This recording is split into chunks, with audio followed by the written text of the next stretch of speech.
Hello friend, तो आज हम बात करने जा रहे हैं यूनिट सेकंड रिग्रेशन।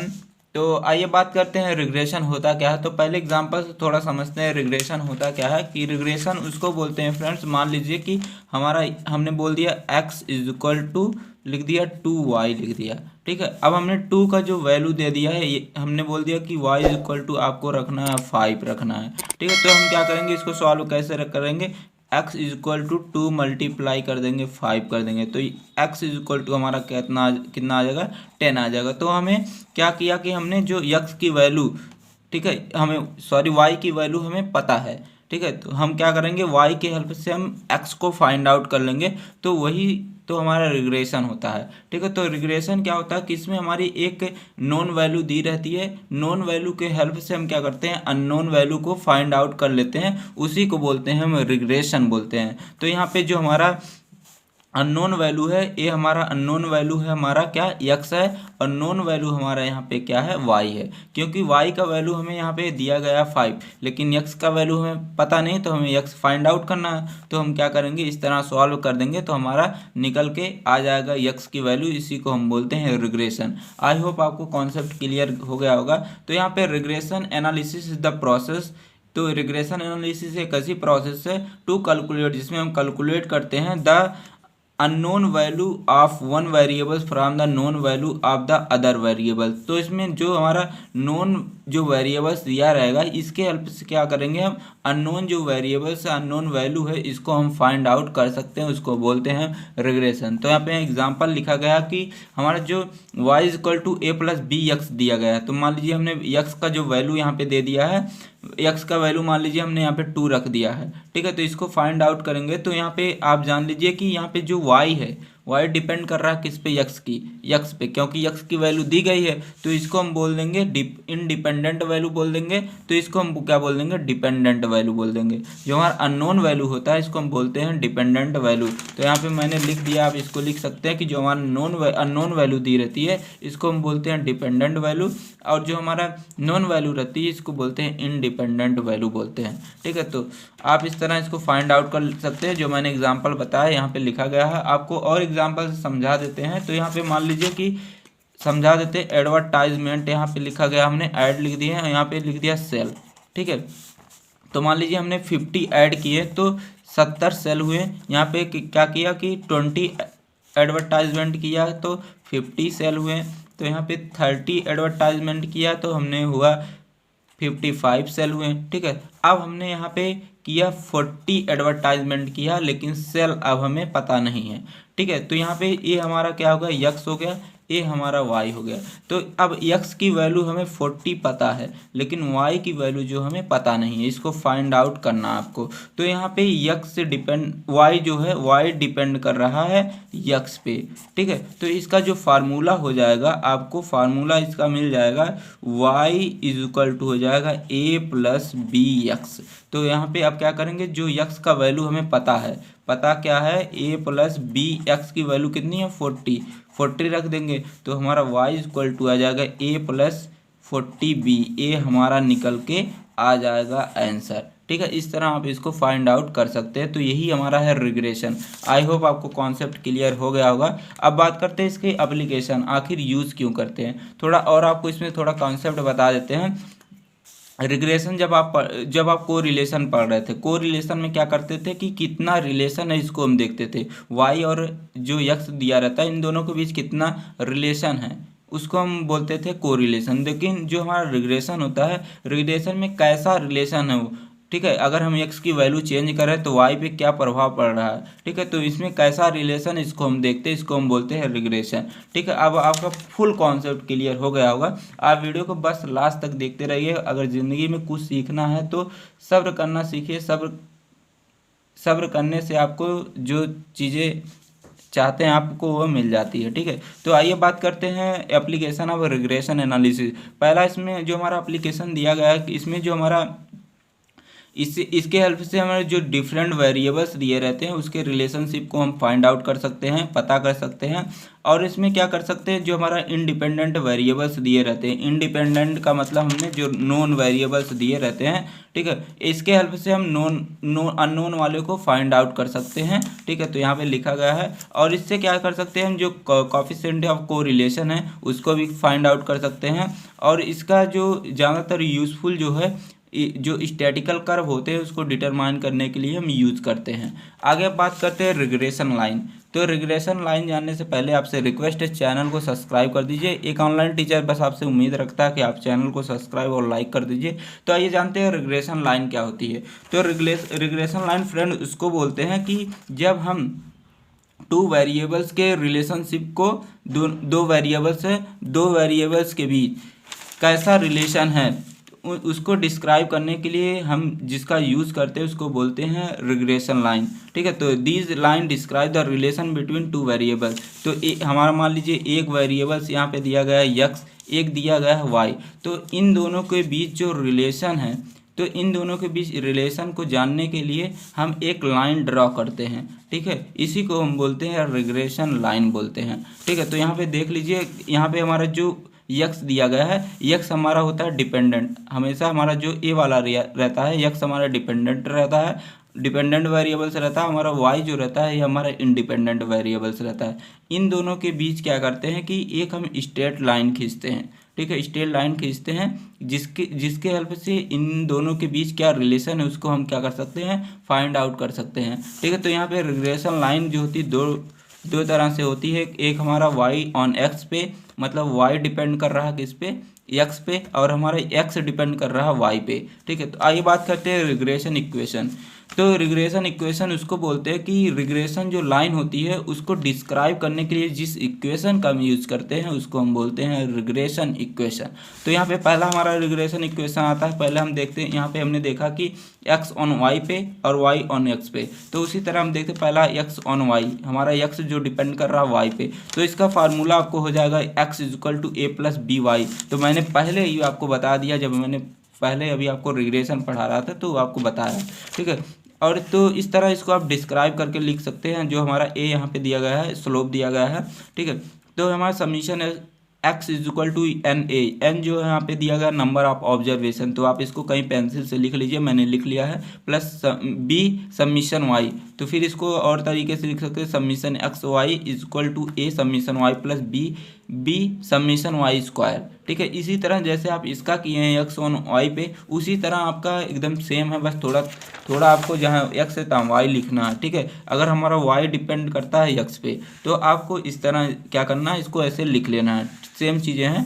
अब बात करते हैं रिग्रेशन कोएफिशिएंट। इसका फार्मूला आपको सिर्फ जानना बहुत ही ज़रूरी है। तो इसका फार्मूला यहाँ पे लिखा गया, आप पहले भी पढ़ चुके हैं, तो मैंने बताया था पहले, तो वैसे सेम एकदम कुछ करना नहीं। तो यहाँ पर रिग्रेशन कोएफिशिएंट जो होता है 2 मार्क्स में पूछा जाता है, ठीक है, कभी कभी पूछ लिया जाता है, तो आपको ये चीज़ें जानने जरूरी है। अब बात करते हैं हमारा method to find regression line. कौन कौन से ऐसे मेथड है जिसकी हेल्प से हम रिग्रेशन लाइन को फाइंड आउट कर सकते हैं। पहला हमारा आता है स्कैटर डायग्राम, सेकंड आता है हमारा method of least square method, ठीक है। 2 मेथड है, पहला हमारा इंपॉर्टेंट नहीं, दूसरा वाला इंपॉर्टेंट, एग्जाम में यही पूछा जाता है क्योंकि सिलेबस में हमारा यही दिया गया है। स्कैटर डायग्राम जो एक सिंपलेस्ट मेथड होता है, ठीक है। इसके जो हमारा यह है, लेकिन इसमें एक खासियत यही है कि इसमें एक कमी यही है, ठीक, खासियत नहीं कह सकते, कमी है कि यह एक्यूरेट डाटा को फाइंड आउट नहीं करता है, ठीक है। लेकिन हमारा जो लीस्ट स्क्वायर जो मेथड है यह हमारे एक्यूरेट डाटा को फाइंड आउट करता है।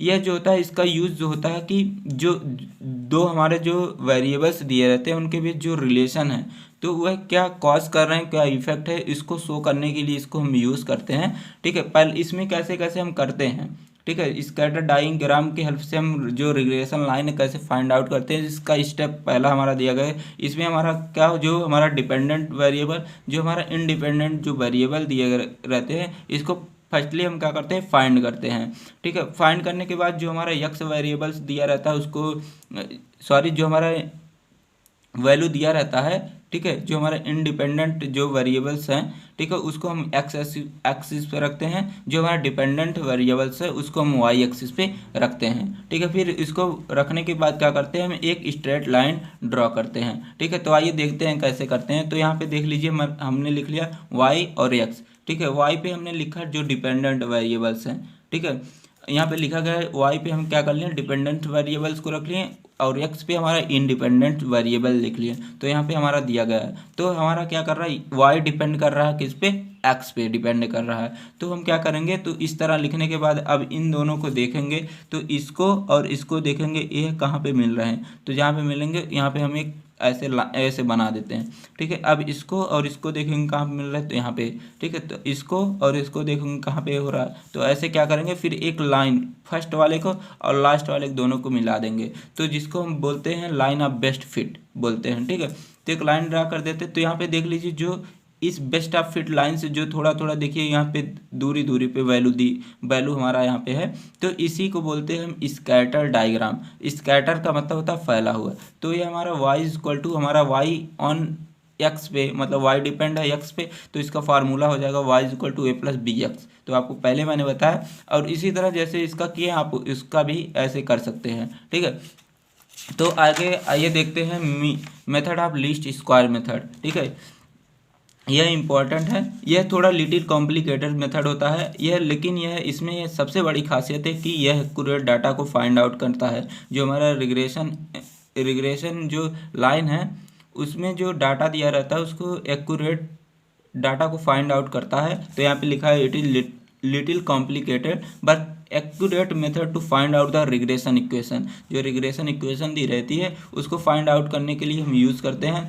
दूसरा दिया रहता है कि it is use to predict the behaviour of dependent variables. जो डिपेंडेंट वेरिएबल है उसमें क्या बिहेवियर्स हैं, ठीक है, उसको फाइंड आउट करने के लिए, उसको दिखाने के लिए हम इसका यूज़ करते हैं। अगला दिया गया कि यह थोड़ा जो मैथमेटिकल प्रोसीजर है, ठीक है, इसमें हम क्या करते हैं, बेस्ट फिट कर्व जो होता है उसको हम फाइंड आउट करते हैं। ठीक है, बेस्ट फिट ऑफ कर्व आपको यहाँ पे बता देते, देख लीजिए यहाँ पे दिखाया किसका गया है, स्कैटर डायग्राम दिखाया गया। जब स्कैटर डायग्राम को हम क्या करते हैं, स्कैटर जो लाइन को हम एक सीधी लाइन में, जब जो हमारे ये वैल्यू दिए गए थे, छिटके वैल्यू दिए गए इधर उधर, हम इसी को क्या करेंगे, एक सीधी लाइन में कर देंगे, कन्वर्ट कर देंगे, तो उसी को हम बोलते हैं method of least square method. ठीक है, तो यहाँ पे वही लिखा गया कि जो हमारे एरर थे, ठीक है, एरर को मिनिमाइज करने के लिए हम क्या करते हैं, इसका हम यूज़ करते हैं। तो यहाँ पे देखिए एरर है, ये सब एरर है, दूर दूर लाइन से तो हमारा एरर है, इसी एरर को हम क्या करते हैं, इसको मिनिमाइज करने के लिए हम लीस्ट स्क्वायर मेथड का यूज़ करते हैं। तो यहाँ पे अगर हम बात करते हैं यक्स ऑन वाई पे, अगर हमारा यक्स डिपेंड करता है वाई पे, तो हमारा रिग्रेशन इक्वेशन हमारा हो जाएगा x is equal to a plus b y हो जाएगा। तो summation x is equal to n a plus b summation y। तो यहाँ पे n जो हमारा है नंबर ऑफ ऑब्जर्वेशन दिया गया है, तो summation x y is equal to a summation y plus b summation y square. ठीक है, तो ये मेथड आप जरूर से तैयार करके जाइएगा, एग्जाम में बहुत ही इंपॉर्टेंट है, बार बार पूछा जाता है, तो आपको तैयार करना बहुत ही ज़रूरी है। तो इसी तरह जैसे आपने इसको किया इसको भी ऐसे कर सकते हैं। तो आइए थोड़ा हम क्वेश्चन सॉल्व करते हैं। ठीक है, सॉल्व करेंगे इसके ऊपर, जैसे इसका करेंगे वैसे एग्जाम में उसका भी कर सकते हैं सेम। तो यहाँ पे हमारा एक दिया गया है, डाटा दिया गया है यहाँ पे, इसमें हमें क्या करना है कि जो रिग्रेशन इक्वेशन जो डिटरमाइन करना है, ठीक है, वाई डिपेंड कर रहा है एक्स पे डिपेंड कर रहा है। तो यहाँ पे सबसे पहले क्या करेंगे, जो इक्वेशन है वाई ऑन एक्स के लिए जो इक्वेशन, जो भी रिग्रेशन इक्वेशन है पहले उसको आप लिख लेंगे। ठीक है, अब देखेंगे क्या क्या चीज़ इसमें फाइंड आउट करनी है। फाइंड आउट करना है क्या क्या, एक्स वाई फाइंड आउट करनी है, तो एक्स वाई लिख लेंगे। तो एक्स वाई तो हम तो ऐसे हमारा दिया गया है, तो इसको ऐसे लिख लेंगे। ठीक है, अब देखेंगे एक्स स्क्वायर यहाँ पे दिया गया है, एक्स स्क्वायर निकालेंगे। ठीक है, तो एक्स वाई निकालने के क्या करेंगे, एक्स और वाई का मल्टीप्लाई कर देंगे तो हमारा एक्स वाई निकल जाएगा। और एक्स स्क्वायर निकालने के क्या करेंगे, इसका हम स्क्वायर कर देंगे, सभी का स्क्वायर कर देंगे तो एक्स स्क्वायर निकल जाएगा। अब क्या करना, देखिए समीशन सभी के आगे लगा, समीशन अगर लगा तो क्या करेंगे, सभी को ऐड कर देंगे, इन सभी को ऐड कर देंगे। ठीक है। अब देखेंगे हमारा फार्मूला जो ए वाला दिया गया, इसको तो अभी बाद में निकालेंगे, कहाँ पे ए की वैल्यू पहले बी की वैल्यू हमें निकालनी पड़ेगी। तो ए की और बी की वैल्यू निकालने के लिए इन फार्मूलों को हम यूज़ करेंगे। तो पहला फार्मूला हमारा ए वाला, इसको देखेंगे। तो इसमें देखेंगे summation y equal to n a plus b summation है। तो ये देखेंगे समीशन वाई हमारा दिया गया है 15 दिया गया है, और जो हमारा एन दिया गया है, n equal to number of observation. तो नंबर ऑफ ऑब्जर्वेशन दिया गया है 1 2 3 4 5 एन इक्वल टू हमने यहाँ पे लिख दिया 5। ठीक है, ए को ऐसे लिख देंगे प्लस 30b इसलिए लिखे कि यहाँ पे समीशन एक्स दिया गया, समीशन एक्स इक्वल टू दिया गया है, यहाँ पे हमारा 30 दिया गया, तो बी को ऐसे लिख देंगे। अब क्या करेंगे, इसमें देखेंगे, ई वाले इक्वेशन में देखेंगे, थर्ड वाले में। अब यहाँ पे समीशन एक्स वाई दिया गया, समीशन एक्स वाई यहाँ पे देख लीजिए मैंने निकाला 98, तो 98 लिख लेंगे। यहाँ पे समीशन एक्स जो लिखा गया 30 लिखा, ए को ऐसे लिख देंगे, और समीशन एक्स स्क्वायर यहाँ पे निकाल लेंगे तो ये निकल जाएगा। ठीक है, अब क्या करेंगे, इन दोनों का अब देखेंगे, इसमें ए वाली जो वैल्यू एक को हम क्या करेंगे, इक्वल करेंगे। तो इक्वल करने के लिए जो हमारा इक्वेशन फर्स्ट दिया गया है, इसमें 6 से मल्टीप्लाई करेंगे तो हमारा देखिए यहाँ पे हमारा इसके इक्वल आ गया है। ठीक है, ये दोनों इक्वल आ गए हैं एक ना। तब इन दोनों को क्या करेंगे, जो हमारा इक्वेशन थर्ड दिया गया यहाँ पे और जो हमारा सेकंड दिया गया, इन दोनों को आपस में घटा देंगे। घटाने के बाद जो हमारी जो 30 माइनस 30 करेंगे तो कट जाएगा। ठीक है, अब घटाएंगे तो हमारा इतना आएगा, तो इसको सॉल्व करेंगे तो b की वैल्यू देखिए हमारा यहाँ पे b की वैल्यू निकल गई। तो हमारा इक्वेशन जो पहला दिया गया था b की वैल्यू हम फाइंड आउट कर लिए। अब देखना हमें a की वैल्यू फाइंड आउट करनी है। तो a की वैल्यू फाइंड आउट करने के लिए जैसे इसका किए सेम उसी तरह करेंगे। तो v का वैल्यू जो है इक्वेशन नंबर फर्स्ट में रख देंगे। तो इक्वेशन नंबर जो हमारी फर्स्ट दी गई थी उसमें हम अगर b की वैल्यू रखते हैं, इक्वेशन फर्स्ट जो हमारा दिया गया था, तो b का वैल्यू इसी में रख देंगे। ठीक है, इक्वेशन फर्स्ट में आपको ध्यान रखना है। ठीक है, b का वैल्यू रख दिए तो 0.8 आया था, b का वैल्यू रख दिए, तो इसको सॉल्व करेंगे तो हमारा जो a की वैल्यू निकलेगी -1.8 निकलेगी। अब क्या करेंगे, a की वैल्यू निकल गई और b की वैल्यू यहाँ पे निकली थी। अब क्या करेंगे, इन दोनों का वैल्यू हम क्या करेंगे, जो इक्वेशन यहाँ पे फर्स्ट दी गई थी इसी में ले जाके पुट आउट कर देंगे। तो हमारा निकल के आ जाएगा y equal to -1.8 plus 0.8x हमारा निकल के यहाँ पे आ जाएगा। तो इस तरह हम रिग्रेशन जो इक्वेशन है उसको फाइंड आउट कर सकते हैं। ठीक है, अब बात करते हैं मल्टीपल रिग्रेशन के बारे में। मल्टीपल रिग्रेशन उसको बोलते हैं फ्रेंड, जैसे आप रिग्रेशन पढ़ें सेम इसी तरह ये भी है। तो इसमें क्या होता है कि 2 से अधिक वेरिएबल्स दिए रहते हैं। ठीक है, उसको हम क्या करते हैं, फाइंड आउट करने के लिए हम जिसका यूज़ करते हैं उसको बोलते हैं मल्टीपल रिग्रेशन। तो यहाँ पे लिखा है 3 are more variables such as x1 y2 and x3। ठीक है, are analyse in multiple regression analysis. तो हमारा जो एक्स एक दिया रहता है, एक हमारा डिपेंडेंट वेरिएबल्स हो गए और यहाँ पे 2 हमारे क्या हो गए, इंडिपेंडेंट वेरिएबल्स हो गए। ठीक है, तो अगर इसका हम इक्वेशन की बात करते हैं तो यक्स यहाँ पे देख लीजिए एक हमारा क्या हो गया, डिपेंडेंट हो गया। तो और हमारा यहाँ पे जो x2 x3 हमारे क्या हो गए, इंडिपेंडेंट वेरिएबल्स हो गए। ठीक है, इंडिपेंडेंट वेरिएबल्स का मतलब ए हमारे इंडिपेंडेंट मतलब ए और ए हमारे जो क्वेश्चन रहेगा उसमें दिया रहेगा।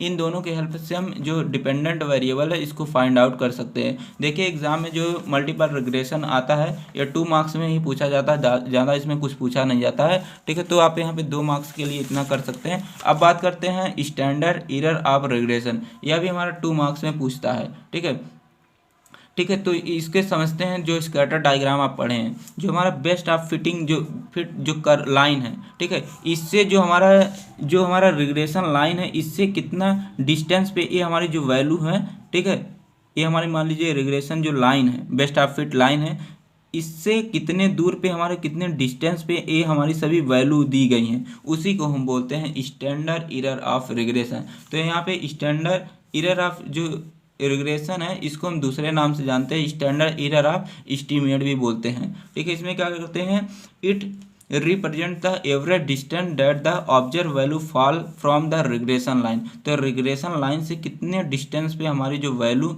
ये हैं उसी को बोलते हैं हम स्टैंडर्ड एरर ऑफ रिग्रेशन। तो स्टैंडर्ड एरर जो होते हैं स्मॉलर वैल्यू के लिए अगर देखते हैं तो इसमें अगर स्मॉलर वैल्यू दी रहेगी तो इसमें क्या होगा कि जो गुड कर्व फिटिंग एंड जो कोरिलेशन है या परफेक्ट रहेगा। अगर हमारा जो लार्ज मतलब कि स्मॉलर वैल्यू का मतलब है कि अगर ये जो वैल्यू दी गई है ये ज़्यादा अगर कम डिस्टेंस पे होंगी, ठीक है। तो हमारा जो बेस्ट फिट अप जो कर्व है वह अच्छा बनेगा और को रिलेशन भी परफेक्ट होगा। अगर ये ज़्यादा दूर दूर, मान लीजिए यहाँ हो गई, यहाँ हो गई, ऐसे ज़्यादा ज़्यादा दूर पे हो गई वैल्यू, तो हमारा जो रिग्रेशन होगा यह गुड नहीं होगा, ठीक है। तो इसमें क्या होता है, it is almost impossible to calculate 100% accurate estimate. इससे क्या होता है कि 100% एक्यूरेट जो एस्टीमेट है इसको हम कैलकुलेट नहीं कर सकते। इसका जो फार्मूला आपके सामने लिखा गया है हमारा एस, जो हमारा स्टैंडर्ड एरर ऑफ रिग्रेशन इसका होता है, इसको हम एस से डिनोट करते हैं, इसको आप जान लीजिए। तो अगर हमारा वाई डिपेंड करता है यक्स पे, तो उसके लिए हमारा s y x is equal to हमारा सिग्मा वाई रूट में 1 - r²। अगर एक्स डिपेंड करता वाई पे, तो इसके लिए फार्मूला हमारा ए हो जाएगा। तो यहाँ पे एक हमारा क्वेश्चन दिया रहेगा, तो इसमें जो समीशन एक्स है उसकी वैल्यू दी रहेगी, समीशन वाई सॉरी यहाँ पे जो सिग्मा है, सिग्मा एक्स की वैल्यू दी रहेगी, सिग्मा वाई की, और आर की वैल्यू दी रहेगी। तो सिर्फ आपको इनको क्या करना, फार्मूले में पुट करना है, पुट करके आपको जो हमारा रूट है उसको निकाल लेना है, ठीक है। और कुछ नहीं इसमें करना है, आपको सेम वैसे करना है जैसे आपने उसका किया, वैसे सेम आप क्या करेंगे, जो हमारा क्या रहेगा, अगर हमारा डिपेंड करता है एक्स ऑन वाई पे, ये निकालने हैं आप क्या करते, ये हमारा निकला है, सॉरी ये हमारा निकला है एक्स ऑन वाई के लिए, ठीक है, एक्स ऑन वाई के लिए निकला है।